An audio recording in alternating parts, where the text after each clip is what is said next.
Colorful revelers soaking up sun, rain, and soca music as Grand Kadooment climaxes the crop over season. A decision to have 2 starting points for the jump up gets the thumbs up. A special woman in St. George enjoys a different kind of celebration. And coming up in sports, Fabian Allen is called up for tomorrow's final T20 against India. Broadcasting from our studios in the Pine St. Michael, this is CBC Newsnight, starting now. Hi, good evening. I'm Shane Jones, leading the news at 7. Heavy afternoon showers were not enough to dampen the spirits of the thousands of costumed revelers who made their way to the mighty Griner Highway today as the Crop Over Festival came to a grand climax with the 2019 Republic Bank Grand Kadooment. Over 8,000 revelers from over 20 bands walked, whined, and walked their way from the National Botanical Gardens and Warrens all the way down to the newly named mighty Griner Highway.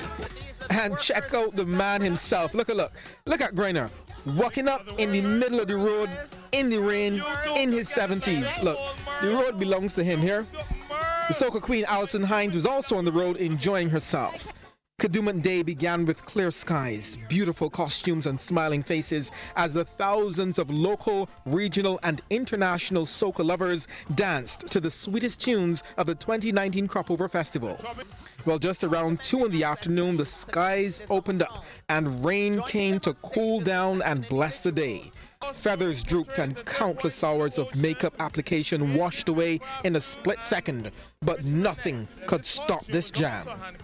Ever since Barbadian superstar and fashion mogul Rihanna announced that she would be home for Kadooment, people were wondering if they would get a glimpse of her, and I can tell you that many did. She was on the road with Prime Minister Mia Amor-Motley and NCF CEO Carol Roberts-Reefer, and of course there was a mad scramble to get close to her. Chief Executive Officer of the Barbados Tourism Marketing Inc., William Billy Griffith, was over the moon. Rihanna is probably the single biggest influential person in the history of this country. And we think as ambassador to the island, we think that what she can do for tourism is more than anything else that we can even imagine at this point. And all we're doing is we're going to hold on, we're going to stand in the rain, we're going to wait for her, and we're just going to go along for the ride because I think she does a tremendous job for this country, and I think she does a tremendous job for tourism as well. We caught up with Culture Minister John King. He says he's happy with Crop Over 2019. No incidents, nothing to scream about. Technical things that we need to improve on, but that's with anything new. You know, we've undertaken a number of new initiatives. Botanical Gardens for one, not sure what was going to happen. Then you had all the rain, so you know you're on edge all day hoping that everything goes well, but most of the reports were fantastic. A number of complaints about various things, but those are things you look at as you review the season going forward. So I'm just hoping that the feedback that we get today would also go into that pool of people that I'm going to be putting together to look to see how we can improve on everything for next year.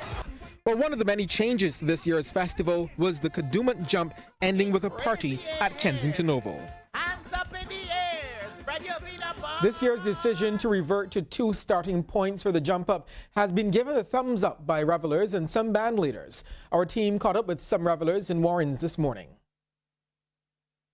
That's my first time jumping from here. I usually jump from stadium, but it made a difference. The longer the better. It's been a wonderful experience because it's our first time in Barbados and first time jumping here, so we're having a good time. We're with Crave and we're excited. Warren start is excellent for me as a reveler, simply because when we get to the stadium, we are really ready for the stage, and you don't go on the stage lukewarm, because when you start at the stadium, you just walk onto the stage. So you see people coming on, you know, they really ain't getting that vibe yet.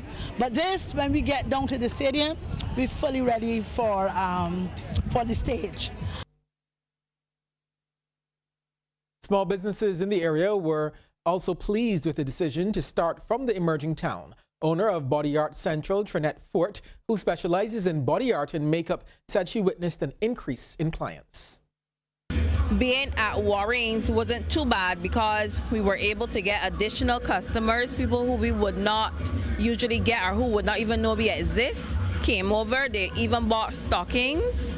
Some of the ladies, although they already had on their makeup, they came and they purchased some of our face jewels. So all in all, it was pretty okay, and I was happy to have the company of people because I'm usually here alone.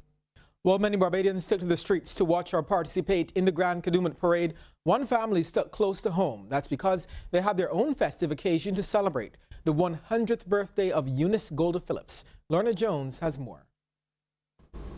It's a special day for this community in Glebland, St. George. One of their well-known members is now Barbados's newest centenarian.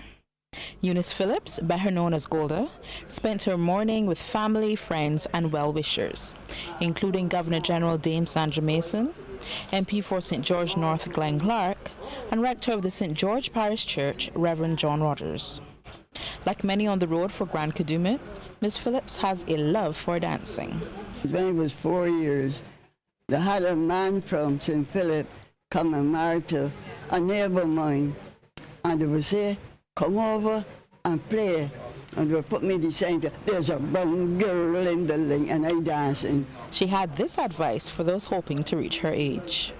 You go to church every Sunday, you get confirmed, you take commune, and what else, Father? Just follow the Bible as you told them. Yes, read the Bible every morning. Ms. Phillips also recommends staying away from alcohol. I never drink rum and all those kind of things, so I taste it, but I said, who, me? I ain't drinking no rum down there, so not me. And when it comes to her diet, the centenarian favors a traditional Bajan dish. Cuckoo, man. I used to cook the cuckoo, and I teach people to cook cuckoo. Cuckoo, man. And with anything. How do you prepare your cuckoo? You know, I prepare cuckoo.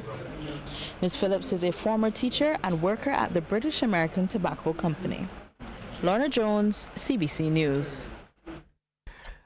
Access to funding continues to be one of the biggest hindrances to starting a business in Barbados. But lecturer of international business at the University of the West Indies, Cave Hill, Ayanna Young-Marshall, says steps are being taken to remedy this. She was a guest on CBC TV8's The People's Business. SHARIKA Griffith reports. Whether from commercial banks, credit unions, or other financial institutions, getting the capital to start a business continues to be a major headache for most entrepreneurs. International business lecturer Ayanna Young-Marshall believes government has sought to address this with its Trust Loans program. And she says the University of the West Indies, through a partnership with CIBC First Caribbean, is also doing its part to assist. They provide startup capital to graduates of our SEED program. So all of the persons that are here tonight are actually winners of that competition, where they provide that capital to help jumpstart their businesses.